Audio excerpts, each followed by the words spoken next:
and apply it into different things in the house to help me get out of this funk or get out of this stuck feeling of yuckiness and just, overwhelm.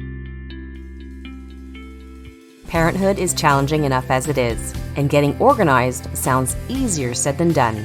Now, combine these two together, and it's truly a balancing act that many of us struggle with day in, day out. If you're here, it's because you want to know how to get your life and home more organized and structured where the kids are involved too, so that parent life is a little easier and you can focus on what truly matters. Hey there, I'm Diane Jimenez, owner and founder of One Tidy Place. I created this podcast because I know parents have their hands full. I know this because I have 3 kids of my own. Each week, we'll talk about all things organizing, teaching kids life skills, and contributing to the home, being on the same page with your partner, and raising your kids together while you tidy up, go out for a walk, or just need some real talk. I'm here for you. Thank you for tuning in. Are you ready? Let's do this. Hey there, welcome to another episode of Parenting Guide, Organizing Habits Made Easy podcast. You're listening to episode number 48, and I'm so happy that you're here to join today, whether it's watching on my YouTube channel or listening on your earbuds on your favorite platform. I'm so thankful that you're here to join me today. Now, today's episode is going to talk a lot about all the things going on this time of year. And I'm not just talking about the holidays that are fast approaching and causing a little bit of stress for many of us for so many reasons, not only because of, getting all the decorations up, if you're inviting people over, hosting, or if you're going out or away, or trying to find the last perfect gifts, whatever it is. Holidays are just a big load of stress sometimes for many of us. Now, the things that I'm talking about too on top of the holidays is what's going on here in our world, in our environment that sometimes we don't have any control of. Well, we do have some control of it, but sometimes it's just inevitable. We're gonna get it. And I'm talking about getting sick, like what just happened to me last week, and I'm still trying to recover from it a little bit. I'm not all 100%. It's still in me, and it's still annoying. Now, I know I'm not the only one who's been suffering and struggling through trying to stay well. My whole family has been, as well as my friends and girlfriends, and a whole bunch of other people that I've heard of. It's going around. It's just a really bad time right now with a lot of people sick at the hospital with the flu and COVID. So speaking of the hospitals being filled with a lot of COVID cases and a lot of flu cases, here in Quebec, we also have the nurses are on strike, and it's really putting a heavy toll on so many people, the patients, the staff, the nurses themselves. It's really, really tough. And we also have a teacher strike going on. For some of us, it's our second round this fall where our kids have been home for a few days. Other school boards, however, the kids have been out for almost a month now of no school. And the parents have to figure it out with what's going on with the schoolwork and keeping the kids busy, entertained, or just off their devices as much as possible. But we all know it, from back in quarantine times 3 years ago, it's really tough. And if you're working from home or you have a business that's from home, it's hard. It's really a struggle to get things going and continue that momentum. Once the kids are home, whether it's for strike days like this or for ped days or just holidays and you're working from home, guaranteed your work is going to slow down. You're constantly going to be interrupted and the house is going to be a mess most of the time. Now, I'm not here to put more weight on that because many of us are living that right now every single day. And I'm sure you don't want to hear about it from someone else, right? So, what my episode is about today is about coping through all of this because, you know, we need some sort of help and guidance in this. And I hope this episode will help you out and find one or two takeaways that you can use to help alleviate any kind of stress, overwhelm, and struggle that you're going through right now. So, I'm going to list you 3 things that I do that help me, and hopefully it will help you also to cope with all of this. So, the first thing I do, number one, is I create space for myself. And what I mean by this is I isolate myself from my kids in either my room or upstairs while they're playing downstairs. Now, it can be something like 10 minutes, or if I get more like half an hour. And, sometimes the kids are really busy and they forget about me and they leave me alone for like a couple of hours. And it's great, right? And I get to do whatever it is that I need to do. Or sometimes I just use that time to sleep or to just enjoy the quiet. So if you are not able to do that, sometimes stepping out of the house works wonders. Going out for a walk or just opening up the back door or the back window and just getting in some air to just breathe.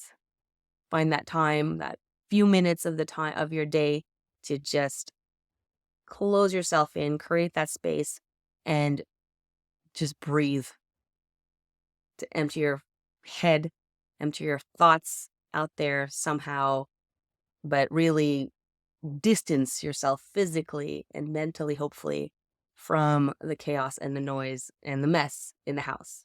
Now, for instance, I tried this during the week that I was sick. All the kids were home. I had no energy. I was really not feeling well at all. I was extremely tired. The house was kind of in a disaster because, we don't have a big house and the TV is upstairs now and the kids are just around me 24/7. So I felt the house very stuffy and I clearly couldn't go out to walk out by myself because I was sick. So what I did was I cracked open the back door patio and it's winter here, and just breathing that cool air and letting my lungs fill with different air from than what's inside the house, it just changed my mental state completely. And it was only for a few minutes.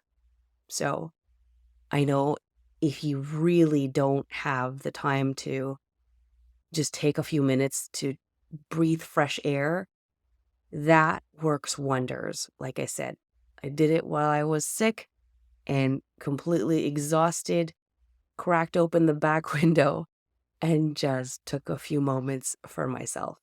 And it felt really good.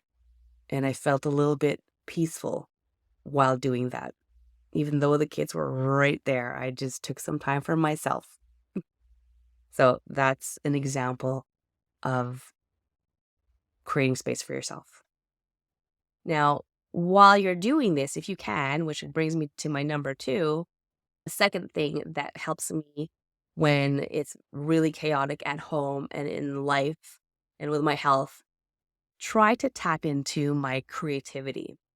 So for me, that would be writing or to just doodle and draw. And if I can't find anything that inspires me or anything, I sometimes look at what the kids are doing. Like right now, my daughter specifically, she's into dressmaking. And so she's got all this material that was given to us, and she's got her sewing kit, and she's creating an ugly sweater for her event that's coming up this Friday at her scouts meeting. So she's getting super creative during this strike time with the kids at home and tapping into her creativity. So just watching her creating something and doing something is kind of like that juice for me to tap into my creativity. Now, I'm not talking about I'm going to go out and make a dress and do like what she's doing or pull out the canvases and start painting or drawing or something, but it gets me flowing into creative mode and apply it into different things in the house to help me get out of this funk or get out of this stuck feeling of yuckiness and just, overwhelm. So doing something creative, whether it's doing it myself or watching the kids create something, gets my brain to start thinking differently. And that will open up possibilities when I do find myself stuck in regular daily mundane tasks. So that's number 2. And number 3 is I try to reconnect with people that I haven't spoken to in a while, or that with people that bring me like that joy or that life, the giggles. So we all have someone or people in our life who, just make us feel silly and young and just crazy sometimes and help us to get away a little bit from the daily grind. So I encourage you to reach out to someone or to people or to a group of people who are like-minded, who have the same thoughts as you in regards to fun and escape and, sense of humor as you. It's such a good dose of medicine when you laugh, like have a good belly laugh or just, can just take things a little bit more lightly. It takes off a lot of weight on our shoulders and in our heads when we can just laugh, right? So, those are the 3 strategies that I use to help me go through the day when the day is just having my ASS on a silver plate, or I'm just completely wiped from everything else. I try to do those things. So I'll recap what they are real quick. That is to create space for myself. So physically, mentally, remove myself from all the chaos and find that quiet. I get creative by writing or looking at something or someone who's doing something creative that will help spark me to open up my mind and think more creatively so that I can apply those things to different aspects in my life that are kind of giving me a struggle. And number 3 is to reconnect with those who are like-minded and who have the same humor as me, so to just make things feel a little less heavy. So that's it for me today. I hope you enjoyed today's episode and that you got 1 or 2 things from it. If you did find this episode helpful, please share it with someone else who you find could probably benefit from listening to this podcast episode.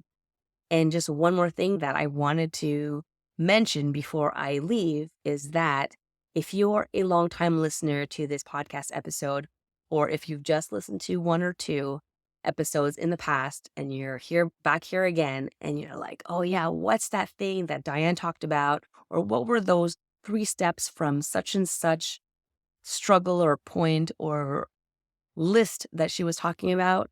Well, I have news for you that will help you immensely. If you go to my website and you click on the chat bot at the bottom right corner of the screen, you can type in your question into the chat bot and it will come up with all the references from my podcast right there and then. So once you type up your question, all the details will come out. And if you click on reference, it will reference all the podcast episodes that pertain to your question. How cool is that? So if you want to check it out, you can go to dianejimenez.com/48, or you could just head to dianejimenez.com. But anyhow, on this blog where this episode is going to be sitting in, the link will be posted in the show notes. Or if you're there on YouTube, you can head to the descriptions of this video and the link will be there for the chatbot.